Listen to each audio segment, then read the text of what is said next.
the yard paid for. You've got another one you bought cash. You've got the gym in the house. You've got the I'm Euros. working towards. What more do you need, bro? No, I want to interrupt you again. When is it enough, bro? When it cannot be spent. Boom, new episode featuring Gabriel, Sim and Wes as usual. Hope you like this one. Please remember, like, share, subscribe.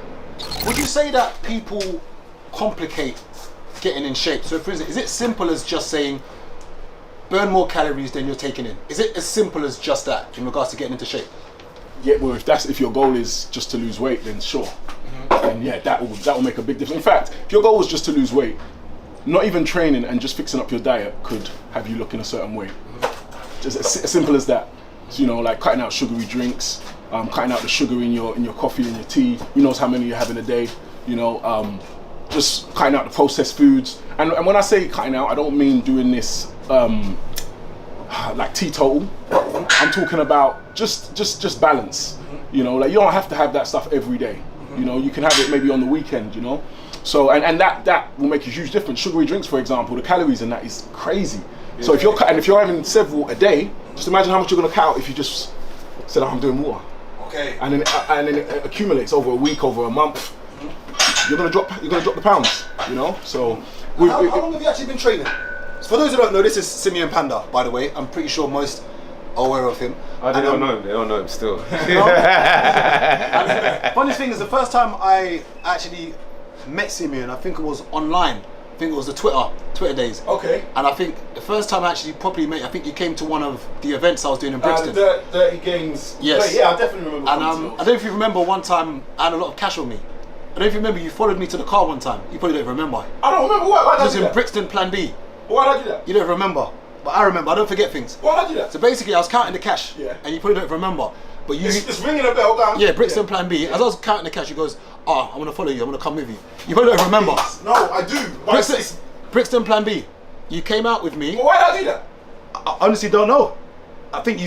snap. No, I swear down, mum's life. Yeah. And that was the first time I knew you on social, but I think that was the first time I actually met you. Do you know what's funny? In person. Do you know what's funny to me? When you say that, it's like, I was a bouncer for like 3 years. Okay. So I probably had that, like every time. It's funny, when I was a bouncer, when I used to go out with my friends, they used to say, loosen up, man, like you're standing like a security.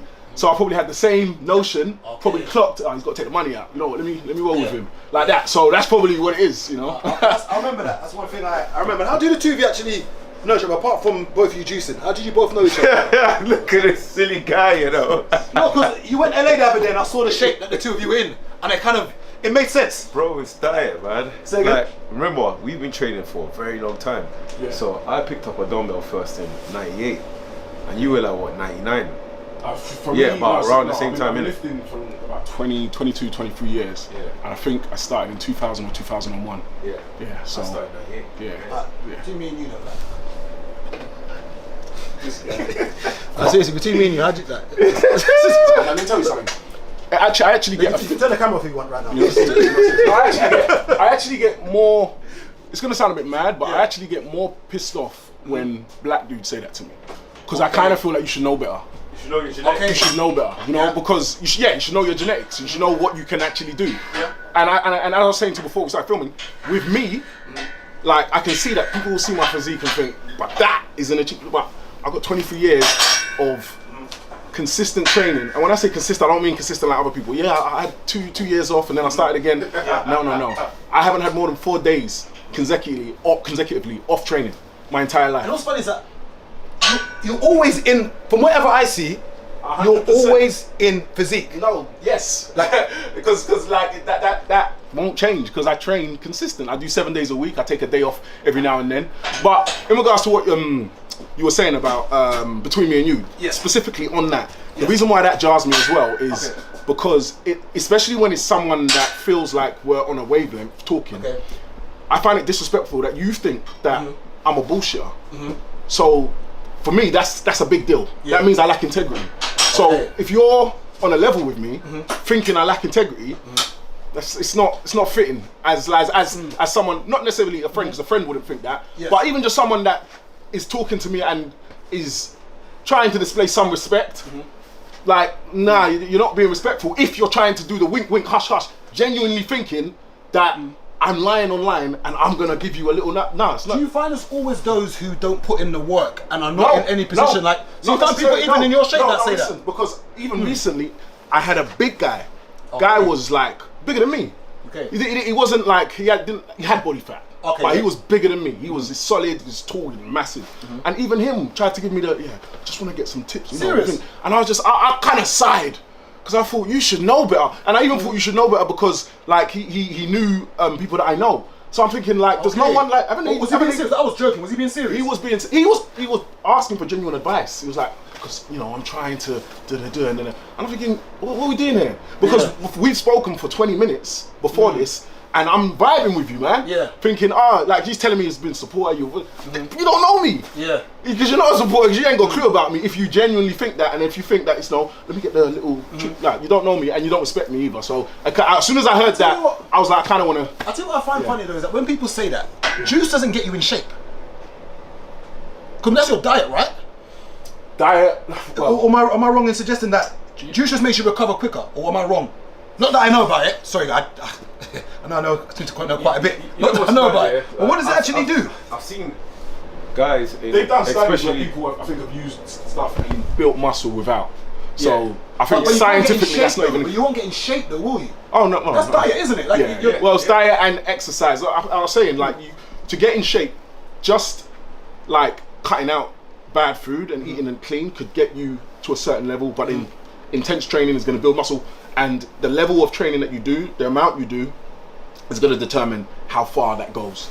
You know, because I even remember back in the day when I was like getting bigger. And it got to a point where I thought I was going to be a model. So I'm thinking, I'm going to do sports modeling. But then I'm looking at my physique now, and this I think this irritates people when someone speaks like this. But I remember looking at my physique and thinking, and this time I'll try and find a picture, but I was ripped. So I've always been ripped. Before picking up a weight, I was ripped, 6-pack, everything without lifting a weight. But now I got to a certain size, and I'm thinking, fitness model. But then in my head I was thinking, I know how much I'm growing. I'm growing. Like, I'm loving this training.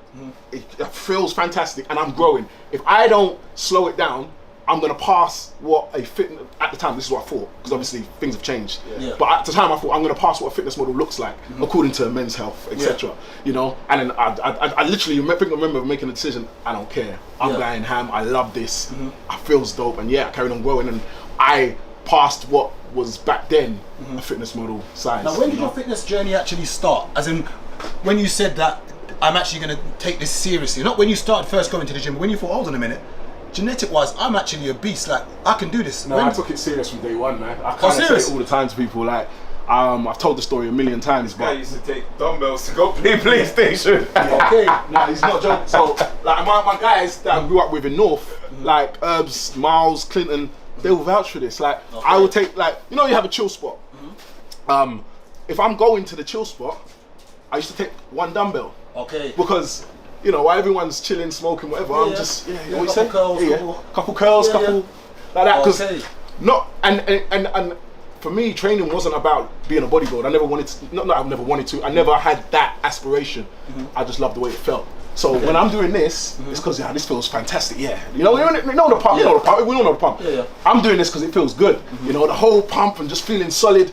So when you take it serious, from day one I've enjoyed it. So from day one I've gone ham. To the point where, because I trained at home for 6 to 7 years, I had to learn the hard way about form. There was no Instagram, there's no YouTube, there's no sources. It's only magazines, and even then, and books. But back then, I hadn't read a book yet. I'm talking just dumbbell in my house training. So I had to learn the hard way. I remember one time I messed up my back because I was doing a curl, went mad heavy, and I must have twinged my back. So it was just learning form. And when I did finally get to a gym after like 7 years, I walked in. I remember the receptionist dude said, "Wow, like, where'd you train? You look good, man." I was like, "Oh, at home." He's like, "Nah, no way." Oh, serious? Because I already looked like I've been training 6 years at home, but I've been doing it, and then, but I didn't have a clue about machines. So I remember, like, I'm nervous on the machines. Like, how does this even work? And I messed myself up as well. So that's why, I don't, like, if someone's like looking like they don't know what to do, I feel no way, like, to be able to say something to them, and I hope they don't feel no way about getting the advice, because we've all been there. We've all been there. I looked like I'd been gymming for 10 years, and I didn't have a clue about the machines, So